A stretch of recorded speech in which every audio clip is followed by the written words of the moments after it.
All right. That looks about right. This is just a thought I've had over the years.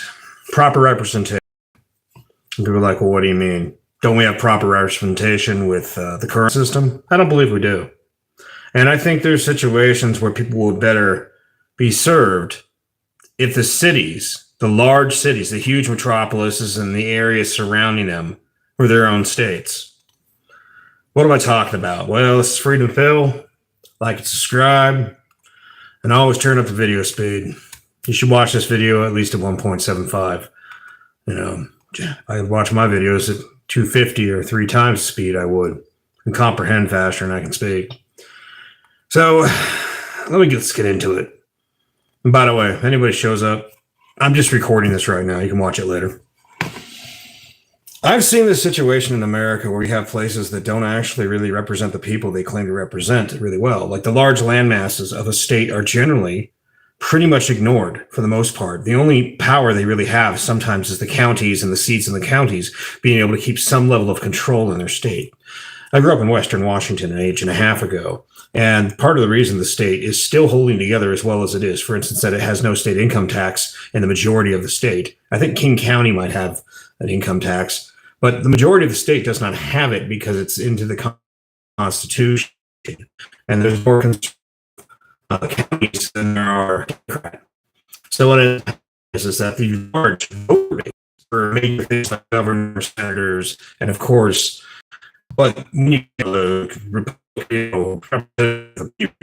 not true. It's not even close to true, because the reality is that, well, the part I grew up in, out there in the great green forest, the forested lands of the Olympics and all that western area, it's more of a purple state on that part of the state. Mostly red, but there's a lot of Dems and whatnot. So a mixture of people. And then you go to the eastern part of the state, and if you're being real about it, well, that's basically like if you've ever been to Utah or Southeast Idaho or that part of Oregon that's also like that. It's red. It's very red, with the exception of maybe Spokane. But when you think about it, that state has 3 diverse areas that have different lines of thinking. So, for instance, why not just have 3 states? Why not take the whole from Olympia up and the Puget Sound and turn that into its own state? Now, what about south in Vancouver? Well, you could take Vancouver, Portland, and maybe that whole Willamette Valley and make that its own state, and then figure out what you're going to do with the rest of the state of Oregon. And I think the same thing about, Sacramento and San Francisco, the Bay Area. They have their own line of thinking, just like LA is not the same as the Valley. This is one of the things all over the country, no matter where you go, like New York versus New York State.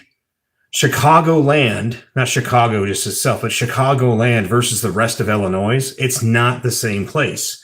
And, they say, well, some of these states, they're like, well, these other places, they're relying off the taxes of the cities, which is maybe true, but not really true.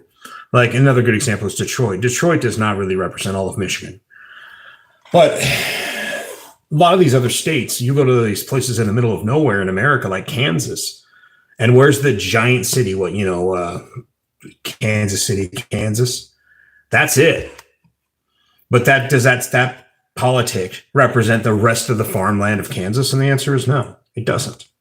And so what I'm getting at with this is the concept that we don't actually have accurate representation in this country, because we have majority areas that should have the power to decide what they want to do, but they shouldn't have the power to decide what everybody else around them does.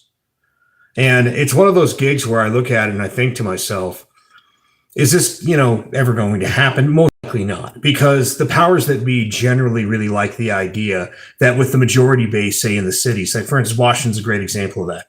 They love lording their power over the rest of the state in some way, like, bureaucrats that want to do this environmental thing like this or like that, or like where I grew up, the logging crash that happened back in the 90s. The late 80s and the 90s, where they just shut off all the timber in the some of the state lands, and they just said, well, we told you there was going to be a massive amount of trees for X amount of years. So people invested, people built mills, and then with the signing of a pen via a judge, because activist judge, and people think activist judges are just a here and the now thing. No, they've been around for decades. And so, with just the signing of a pen, a good portion of the West Coast, the industry just went completely downhill, and they used the event of the spotted owl.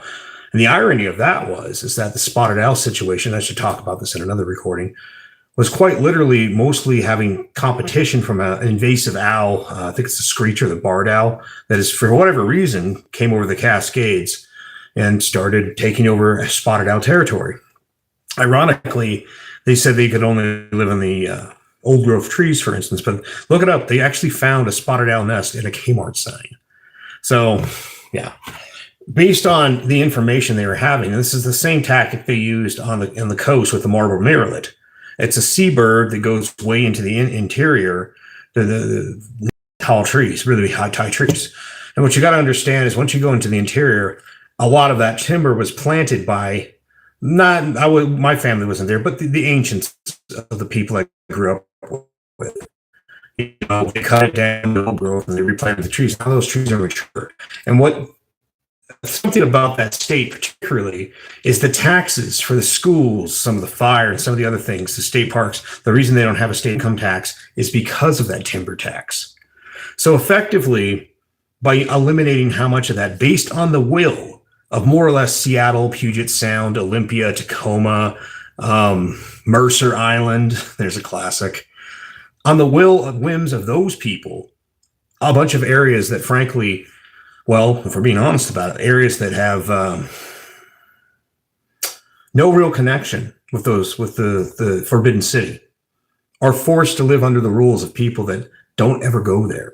And I think that's the crime. That's the crime, in my opinion, in a lot of America. Look, if people in the cities want to make their own rules for their own cities and abide by their own rules, fine. But your rules where you choose to live should not be the rules of where my people and everybody else chooses to live. The people in your own area should be the ones making the decisions. That's why I say I think a lot of these big cities should be their own states. And you just look at it. I think it would make so much more sense. People would get the representation they actually want. And I know a lot of people in the cities, they hate the concept of that because they love the power to dictate what happens in the rest of the state. But I just think it's a bit morbid, as I said before, that people who never even visit a place have the right to say what happens there. People will never get in their car. Never. They'll never see it. Well, I don't believe this should happen there. Well, who are you? Person that's never been to where I've been. And that's the thing about it. But it's just a thought. And who knows, maybe it'll happen someday. Anyhow, this is Freedom Phil. Make sure to turn up the video speed. If you got through this video at regular speed, I don't even know how you did it. Peace.